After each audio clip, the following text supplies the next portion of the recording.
Hello friends, in this lecture we derive equation of mass of steam discharged through a nozzle and a condition for maximum discharge through the nozzle and maximum discharge through a nozzle.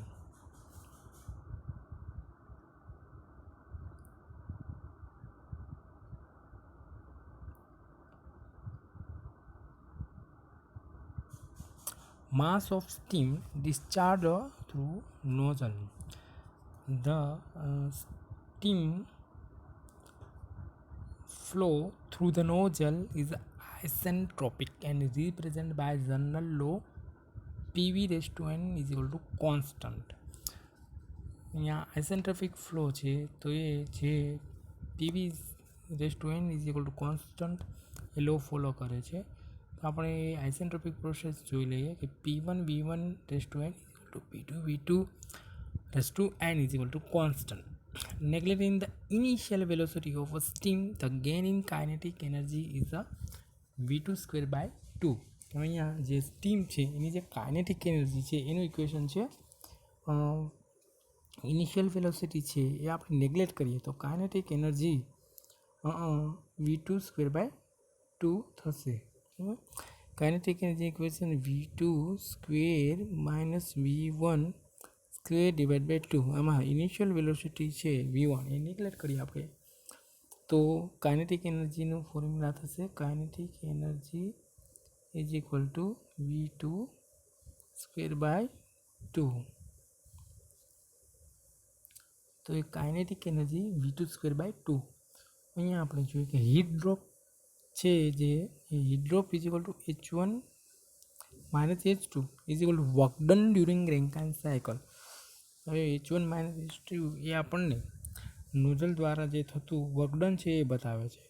હવે અહીંયા isentropic પ્રોસેસમાં જે work ડનનું equation થર્મોડાયનેમિકમાં લો પ્રમાણે મળે છે એ છે n divide by n minus 1 into bracket P1 V1 minus P2 V2. Gaining kinetic energy બરાબર છે જે વર્ક ડન થાય છે અહીંયા રેન્કાઇન સાયકલ થ્રુ નોઝલમાં એ કાઇનેટિક એનર્જી બરાબર છે. તો ઇક્વાલિટી લઈએ કે V2 square by 2 is equal to n divided by n minus 1 in bracket V1 P1 V1 minus P2 V2 is equal to n divided by n minus 1 P1 V1. અહીંયા P1 V1 એ બ્રેકેટમાંથી બહાર કાઢીએ તો અહીંયા આવશે 1 minus P2 divide P1 into V2 divide by V1. હવે આ relation આપણે જોઈએ કે P1 V1 raised to n is P2 V2 raised to n એમાંથી આપણે V2 બાય V1 ને કરતાં કરીએ તો આવશે અહીંયા P1 divide by P2 1 by એન. હવે P2 બાય P1 કરવાથી જે રેસ ટુ છે માઇનસ બની જશે એટલે P2 by P1 divide by P2 by P1 race to minus 1 by એન. હવે આમાં હવે જે આ ઇક્વેશન છે આ ઇક્વેશનમાં આપણે પુટ કરવામાં આવે તો આપણને મળશે V2 square by 2 is equal to n divide by n minus 1 P1 V1 into in bracket 1 divide by P2 by P1. હવે જે V2 બાય V1 છે એની જગ્યાએ P2 by P1 race to minus 1 by n. તો અહીંયા n divide by n minus 1 P1 V1 1 minus હવે અહીંયા આની ઉપર એક હોય તો અહીંયા આપણે કોમ્બિનેશન જોઈએ તો 1 માઇનસ n એટલે કે n માઇનસ 1 બાય n. એ થતાં ઇક્વેશન આપણને આવું મળે છે કે V2 square by 2 divide by 2 is equal to n divide by n minus 1 into P1 into V1 into 1 minus P2 by P1 raised to n minus 1 raised to n. હવે આગળ જોઈએ આપણે એ V2 ઇઝ ઇક્વલ ટુ હવે જે 2 છે અહીંયા આવી જશે બરાબર અને V2 સ્ક્વેર છે માટે V2 બરાબર શું થાય અંડર રૂટમાં આ ઇક્વેશન બનશે એટલા માટે આપણને ઇક્વેશન આવું મળે છે V2 is equal two √2n divided by n minus 1 into P1 V1 into in bracket 1 minus P2 by P1 raised to n minus 1 divided by n. આગળ mass of steam discharged through nozzle per second. માસ જે છે equation કે volume of a steam flowing per second divided by volume of 1 kg of steam at a pressure P2. એનું formula છે mass is equal to A into V2 divide by V2, area into volume divide by specific volume. તો અહીંયા area divide by specific volume એમ રાખો અને જે V2 velocity V2 છે એનું ઇક્વેશનને પુટ કરી દેવામાં આવે છે, આપણને આવું ઇક્વેશન મળે છે. પછી નેક્સ્ટ કે જ્યાં area into divide by specific volume, અહીંયા આપણે જે V2નું ઇક્વેશન છે એરિયા, ઓકે, જે અહીંયા વોલ્યુમની વાત કરીએ તો આ જે છે V2 divide by V1 is equal to P2 divide by P1 minus 1/n એનું યુટિલાઇઝ અહીંયા કરેલું છે કે જે V1 છે અહીંયા V2 ઇઝ ઇક્વલ ટુ શું થઈ જાય તો કે V1 into P1 divide P2 into minus 1/n ત્યાંથી લીધેલું છે ઇન્ટુ આ equation.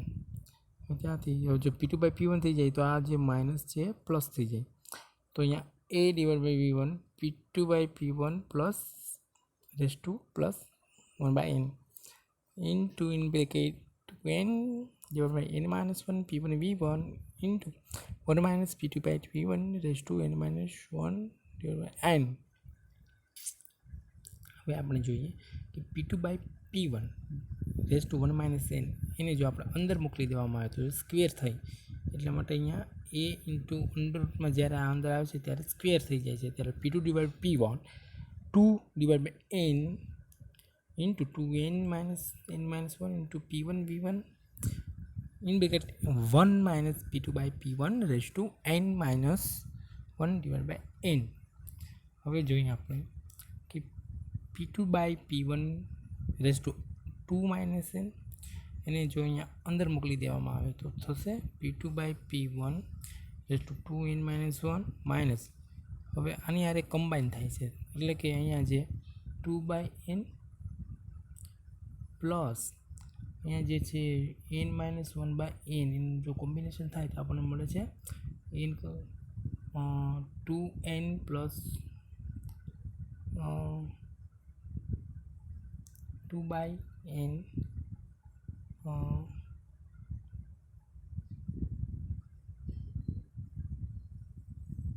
n plus 1 divided by n. Okay, 2 minus 1 એટલે કે આવશે 1 અને અહીંયા આવશે એક n એટલે કે n plus 1 divided by n. A combination કરવાથી આપણને આ ઇક્વેશન આપણને મળે છે, બરાબર, કે એ under રૂટમાં 2n divided by n minus 1 into P1 divided by V1 in bracket P2 divided by P1 raised to 2 divided by n minus P2 by P1 raised to n plus 1 divided by n. આપણે જોઈએ condition for maximum discharge. Maximum discharge માટે જે condition છે એની વાત કરીએ કે nozzle is usually designed for maximum steam flow rate by designing a certain pressure at the throat. This is achieved. P1 initial pressure of steam, P2 pressure of steam at throat, V1 specific volume of steam at pressure P1, V2 specific volume of steam at pressure P2, area cross section area of a throat, mass of steam discharged through the nozzle. માસનું equation છે અહીંયા એ put કરો, બરાબર.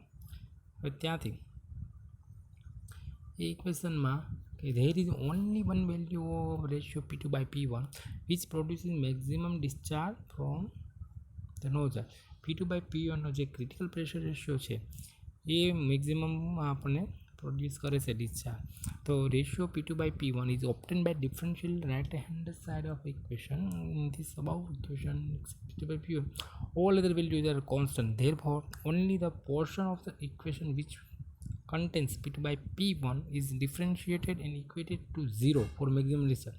Maximum discharge થવા માટે જે ratio છે P2 by P1 નો, બરાબર, એટલે P2 by P1 આ equation P2 by P1 A respect to આપણે ડિફરન્શિયલ કરે અને સામેની બાજુ જવાબમાં 0 મૂકે તો જે પણ આપણને સોલ્યુશન મળે છે એ મેક્સિમમ ડિસ્ચાર્જનું સોલ્યુશન છે. માટે આ ઇક્વેશનમાંથી આટલું જે ટર્મ છે એનું આપણે with respect to P2 by P1 pressure રેશિયોના ફોર્મમાં ડિફરન્શિયલ કરેલું છે. તો અહીંયા આપણને આવું ઇક્વેશન મળે છે d divide by d P2 by P1 in bracket P2 by P1 race to 2 divided by n minus P2 by P1 n plus 1 divided by n is equal to 0. હવે આનું આપણે ડિફરન્શિયલ કરીએ એટલે પેલા general લો પ્રમાણે કે x raise to એનનું differential એને આગળ આવે x અને 1ની ઘાતમાં ઘટાડો એવું આપણે અહીંયા ડિફરન્શિયલ કરવાનું છે. તો અહીંયા 2 બાય n આગળ આવ્યું P2 by P1 અને આગળ 2 રેસ ટુમાં 2 divided by n minus 1 minus અહીંયા જે આગળ n plus 1 divide by n છે એ આગળ આવે છે P2 by P1 race to n plus